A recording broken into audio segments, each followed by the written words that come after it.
Assalamualaikum sobat sekalian, kembali lagi di tutorial Excel untuk pemula. Pada video kali ini kita kembali lagi ke topik fungsi-fungsi Excel yang umum dipakai. Di video yang lalu, yaitu pada part 11, kita telah membahas mengenai fungsi SUMIF, COUNTIF, dan AVERAGEIF untuk kalkulasi data dengan satu kriteria.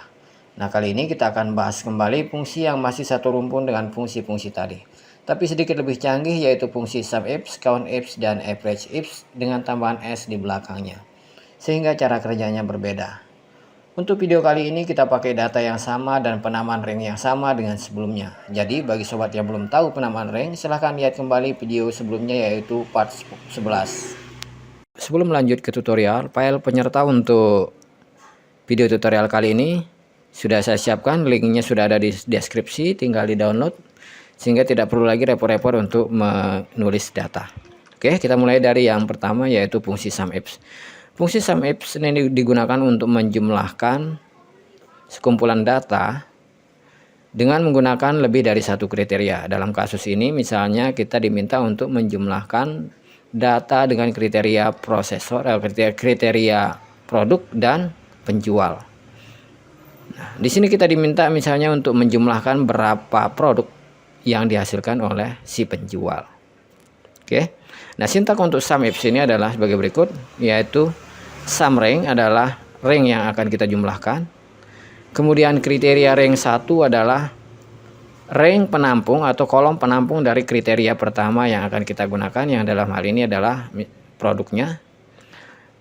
Kemudian kriteria range 2-nya adalah kolom penampung untuk kriteria kedua yang akan kita gunakan, yaitu dalam hal ini adalah nama penjual. Kita bisa mulai dengan mengetik sama dengan, kemudian SUMIF, buka kurung. Nah, bagian sum range-nya kita isi dengan penjualan.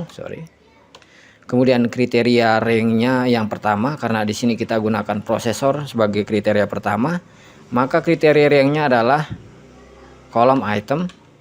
Kemudian kita pakai prosesor sebagai kriteria range satunya.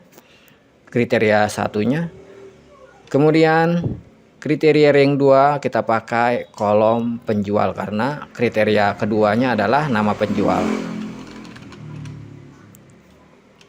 Tutup kurung, penjual, kemudian kriterianya adalah nama penjual. Tutup kurung. Enter. Nah, sampai sejauh ini bisa kita cek dengan menekan F2.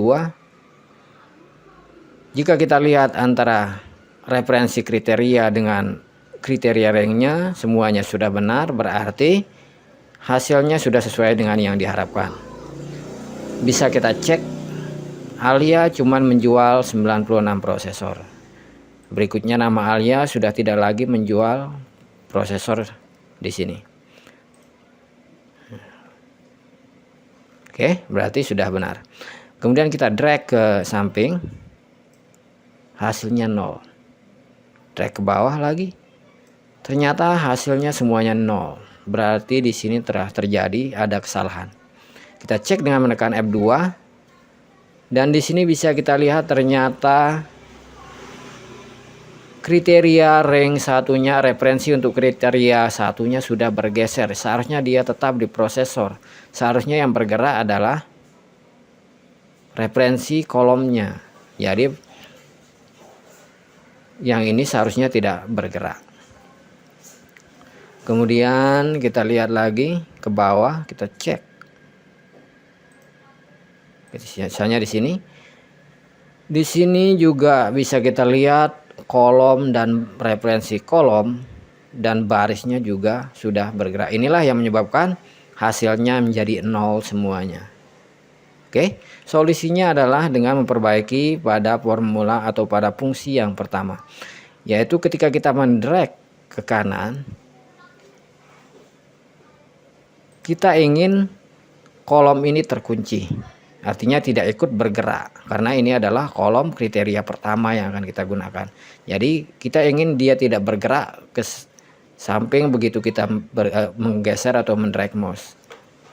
Jadi caranya adalah dengan mengunci kolomnya dengan menambahkan simbol dolar pada kolom G, sehingga dia tidak bergerak ketika kita geser.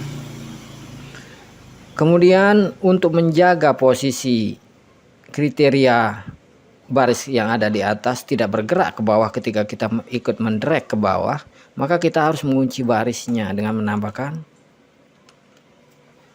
dolar pada baris atau di antara kolom dan baris di sini.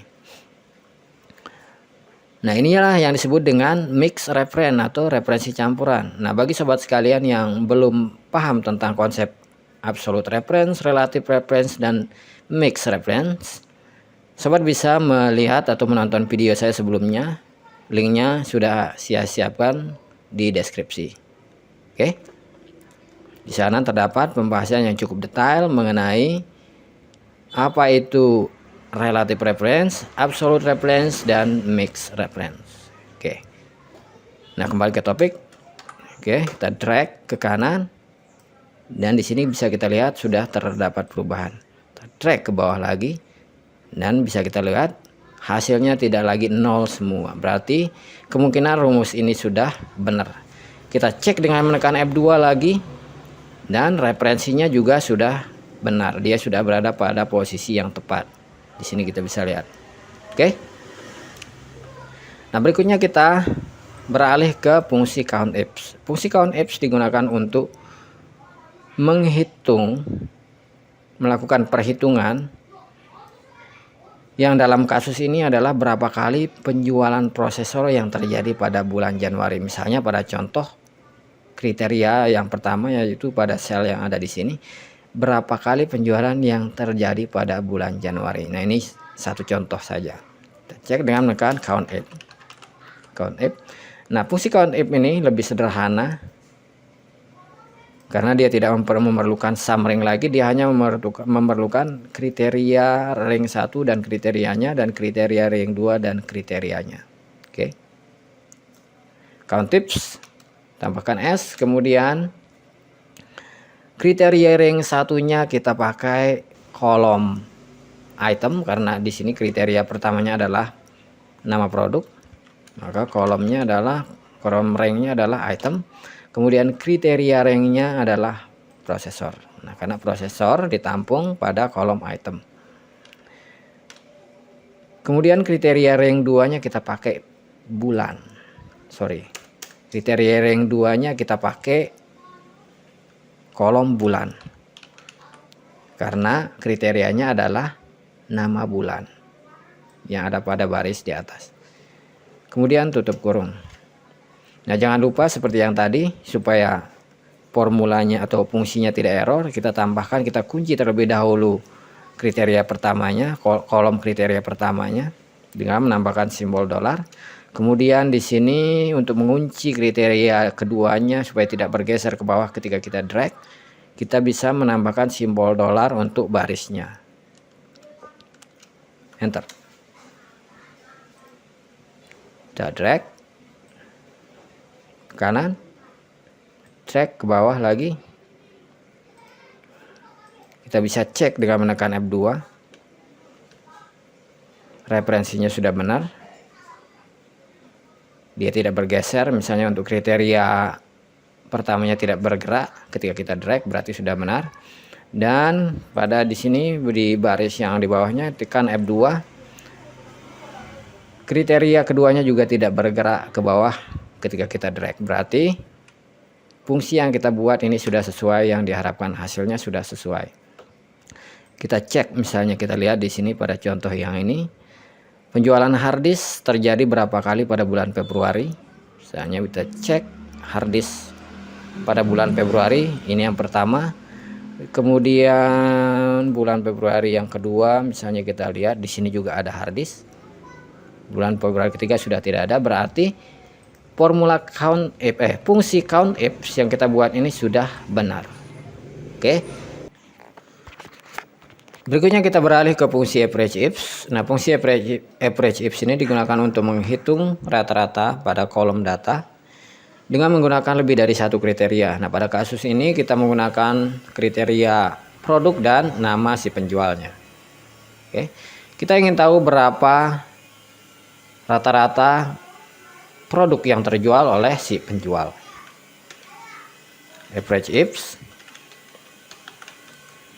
Kemudian average range-nya kita pakai kolom penjualan. Kemudian kriteria rank 1 kita pakai kolom item, karena kriteria 1 ditampung pada kolom item. Di sini kita pakai prosesor sebagai kriteria 1 sebagai contoh pada sel yang ada di sini. Oke, kriteria selanjutnya kita pakai prosesor. Kemudian kriteria rank 2 kita pakai kolom penjual. Dan kriteria keduanya tentu saja nama si penjual. Tutup kurung. Nah, jangan lupa untuk mengunci kolom untuk kriteria 1 dan mengunci baris untuk kriteria kedua. Oke, enter. Track samping. Nah, di sini bisa kita lihat terdapat 2 pesan error, yaitu pesan yang artinya pembagian dengan 0. Kita drag lagi. Dan di sini juga lebih banyak lagi kita temukan pesan error pembagian dengan 0. Nah, ini jelas karena fungsi average if ini melibatkan operator pembagian, dan kemungkinan di sini pada kolom data dengan kriteria produk dan penjualnya ada operan yang kosong. Salah satunya bisa jadi di penjualnya maupun di produknya, sehingga terjadi pembagian dengan 0. Padahal ketika kita cek di sini, formula ini sudah benar karena referensinya sudah tepat. Tekan F2, cek lagi. Di sini referensinya sudah tepat, berarti fungsi yang kita masukkan ini sudah tepat. Jadi berarti sebenarnya di sini tidak ada kesalahan. Nah, pesan ini muncul hanya karena data yang diperlukan pada kolom data ini ada yang kurang atau ada yang kosong. Nah, pesan error ini membuat tabel kelihatan kurang menarik. Nah, di sini kita bisa menangani pesan seperti ini, dan di sini saya akan berikan tipsnya, yaitu dengan menggunakan fungsi if error. If error tambahkan sebelum average if, kemudian buka kurung dan pindah ke bagian akhir. Di sini titik koma kemudian 0. Artinya, jika terjadi kesalahan pada fungsi average if ini, maka ganti kesalahan tersebut dengan 0. Tutup kurung dan enter. Sekarang bisa kita drag. Pesan errornya sudah diganti dengan 0. Kita drag ke sini dan semua pesan error sudah diganti dengan 0. Nah, ini membuat tabel kelihatan lebih bagus, lebih baik. Oke, saya kira penjelasan untuk sum ifs, count ifs, dan average ifs kita cukupkan sampai di situ. Jika ada pertanyaan atau masukan, silahkan tinggalkan di kolom komentar. Dan bagi sobat yang baru mampir di channel ini, jangan lupa subscribe dan aktifkan loncengnya supaya tidak ketinggalan video-video berikutnya. Karena saya akan terus mengupload lagi tutorial Excel secara berseri. Terima kasih telah menonton. Sampai jumpa di video berikutnya. Wassalamualaikum warahmatullahi wabarakatuh.